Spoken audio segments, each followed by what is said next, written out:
Hello, ठीक है।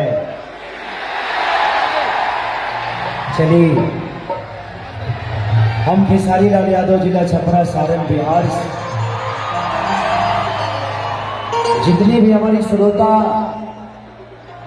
भगवान स्वरूपी श्रोता जितने भी आए हैं, मैं सबका चरण छू के प्रणाम कर रहा हूँ। एक ताली बजाकर श्रीमान।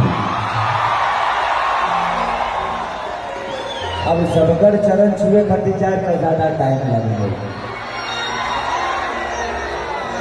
अच्छा, यहाँ सब लोग भोजपुरी तो समझते हैं ना? अच्छा ठीक भाई, हाईलाइट हम में धूप होता भाई जी, लाइट को थोड़ा सा लाइट डिम रखिए। हाँ, डिम रखिए। हम लौकाई दे रहे हैं क्योंकि आप सब मुझे देख पा रहे हैं, मैं आपको नहीं देख पा रहा हूँ इस लाइट की वजह से। तो कुछ अलग से लाइट दे दीजिए ताकि मैं भी देख पाऊँ इनको।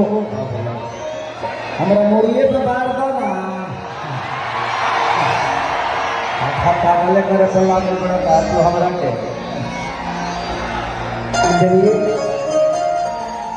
जिला प्रशासन के जितने भी लोग हैं, डीएम साहब से लेकर माननीय मुख्यमंत्री भूपेश बघेल